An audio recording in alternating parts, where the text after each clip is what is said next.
Hello everyone, আসসালামু আলাইকুম। সবাই কেমন আছেন? তো যশোরে ভীষণ ঠান্ডা, দেখেন সোয়েটার পরে একেবারে দুইটা কম্বল, এখানে দেখেন দুইটা দুইটা কম্বল নিয়ে আমি শুয়ে আছি। আমার সালসাকে নিয়ে, সালসা তো মানে থাকতে যাচ্ছে না, ও হিটে চলে আসছে হঠাৎ করে। তো ভাবলাম যে আমি আরো কিছুদিন বেড়াবো, আরো মোটামুটি ইচ্ছা ছিল যে 15 দিন আমি থাকবো। এখন সেটা তো হচ্ছে না, আমাকে কিছুক্ষণ পরেই চলে যেতে হবে খুলনায়। সালসাকে নিয়ে যাব, রোজকে রেখে যাব, কারণ আমি আবার আসবো, এসে আরো কিছুদিন থাকবো। কারণ এই শীতে আমি মনের মতো পিঠা খেতে পারিনি এখনো। হ্যাঁ, মেহমান ছিল, মোটামুটি সবাইকে নিয়ে খুব ব্যস্ত ছিলাম, আনন্দে আনন্দে দিন কাটাইছি। তো যে পিঠা খাওয়ার যে মজাটা আস্তে আস্তে, ওইটা আমি এখনো আর কি পাইনি বাপের বাড়ি এসে। তো আমি আবার আসবো। আর এই যে হিটে চলে আসছে সালসা বাবু, ওকে নিয়ে আসে খুলনায় যাব। কি যাবে? খুলনায় যাবে? খুলনায় যাবে সালসা? সালসা সালসা হিট আসছে। Salsa I!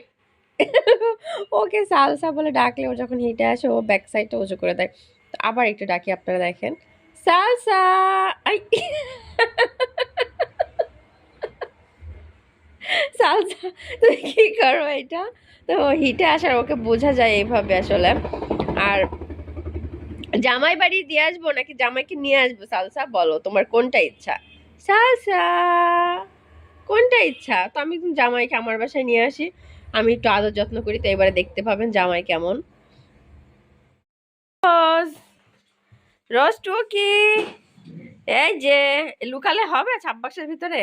তাড়াতাড়ি আসো, তাড়াতাড়ি আসো, খুলনায় যেতে হবে। তুমি যাবে না খুলনায়? ছাব্বাক্স খোলার সাথে সাথে এর ভিতরে ঢুকে পড়ছে। আসো আসো, তাড়াতাড়ি আসো, তাড়াতাড়ি আসো, খুলনায় যেতে হবে। যাবে না? না, যাবে না, যদি ওকে রেখে যাব। আসো আসো, হারি আপ। রোজ, আসে আসে মাম্মা, আসে আসে, হাত দেয় হাত দেয় হাত দেয়। এই যে আমার একটু দড়ি দাও তো, একটু দড়ি দিলে আমার দড়িতে চলে আসবে। ও, ঠান্ডা ঠান্ডা, কতদিন পর যে রোদ উঠছে আল্লাহ জানে। প্রায় 4-5 দিন পর তো হবেই। তো আমি এখন আমার সালসার জন্য মেল ক্যাট আনতে যাবো আরাশকে। তো আরাশকে দিয়ে আমি মিটিং করাই। যদিও তখন আমার ইউটিউব চ্যানেল ছিল না, তাই আপনারা জানেন না, আজকে দেখবেন। আর হচ্ছে কি বলবো, মানে এত ঠান্ডা লাগতেছে, আরও সকালে বের হলে ভালো হতো। তো গোসল টোসল করে নিছে, একেবারে ফ্রেশ হয়ে যাচ্ছে আরাশকে আনতে। আচ্ছা, তোমার জন্য আরাশকে আনতে যাচ্ছি। উম, ওর হিটে অনেক কষ্ট হচ্ছে। তো আর দেরি করবো না, চলে যাই। আর বাইরের ওয়েদারটা একটু দেখাই দিই আপনাদেরকে। আজকে তো রোদ উঠছে, আমার খুব ভালো লাগছে আজকে। আরও বাইরে যাচ্ছি তো মানে একদম ফ্রেশ ফ্রেশ লাগতেছে। আসার সাথে সাথে কিন্তু ম্যাটিং কমপ্লিট হয়ে গেছে। এই যে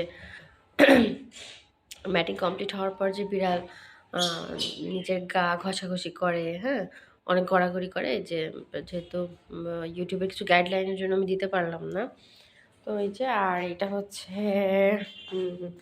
মেল ক্যাট। এই যে ওর হচ্ছে দুই চোখ দুই রকমের অর্ডার। দেখি দেখি দেখি, আরাস আরাস আরাস আরাস আরাস। যেহেতু আমি বাসায় নেই, বাসার অবস্থা একদমই এলোমেলো, বাসার অবস্থা একদমই এলোমেলো। দেখি দেখি দেখি দেখি দেখি, তোমাকে একটু দাঁড়ো দাঁড়ো দাঁড়ো দাঁড়ো, তাকাই তো। আরে বাবা দাঁড়াও দাঁড়াও, সালসা তো আছে নাকি? এই দেখেন ওর দুইটা চোখ হচ্ছে দুই রকমের।